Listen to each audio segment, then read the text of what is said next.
नमस्कार, मी आहे काजल। नागपूर शहरातील ताज्या व महत्त्वाच्या बातम्यांसह नागपूर समय मराठी बुलेटिन मध्ये आपले स्वागत। चला तर मग वेळ न घालवता सुरुवात करूया आजच्या ठळक बातम्यांना।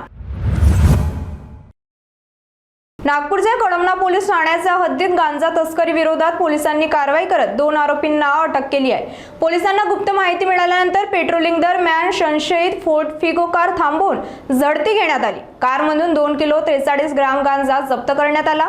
या प्रकरणी 2 आरोपींना अटक करण्यात आली असून गांजासह कार आणि OnePlus मोबाईल असा सुमारे 4,60,000 रुपयांचा मुद्देमाल जप्त करण्यात आला आहे। दोन्ही आरोपींविरोधात NDPS कायद्यानुसार गुन्हा दाखल करण्यात आला आहे।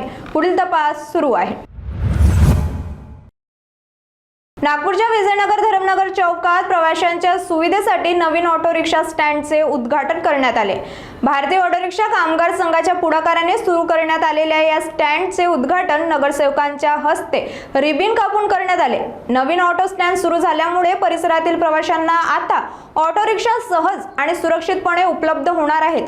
तसेच ऑटो चालकांना देखील निश्चित जागा मिळाल्यामुळे रस्त्याच्या कडेला अनियमितपणे ऑटो उभे करण्याची समस्या कमी होणार आहे। भारतीय ऑटो रिक्षा कामगार संघाच्या या उपक्रमामुळे प्रवासी आणि ऑटो चालकांना मोठी सुविधा मिळणार असून चौकातील वाहतूक व्यवस्था सुरळीत होण्यासही मदत होण्याची शक्यता आहे।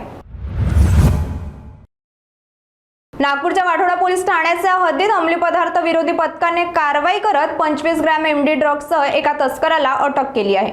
आउटर रिंग रोडवर पेट्रोलिंग दरम्यान संशयास्पद हालचाली करणाऱ्या एजाज अहमद शेख मोहम्मद वय 35 राहणारा हसनबाग याची झडती घेतली असता त्याच्याकडून MD पावडर जप्त करण्यात आली। तपासात शाहरुख अहमद आणि सिगार अहमद यांनी एजाजला MDचा पुरवठा केल्याचे समोर आले। या प्रकरणी 4 जणांविरुद्ध NDPS कायद्यानुसार गुन्हा दाखल करण्यात आला असून 3 आरोपींना अटक करण्यात आली आहे। एका फरार आरोपीचा शोध सुरू आहे।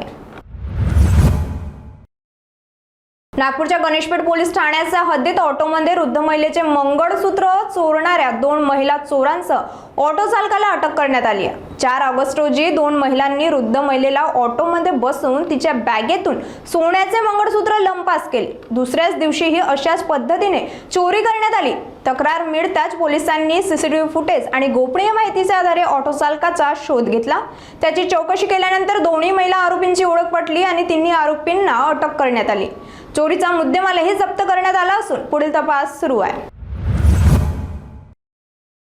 आजच्या सर्व महत्त्वाच्या घडामोडींसह इथेच थांबूया। पुन्हा भेटू नव्या बातम्यांसह।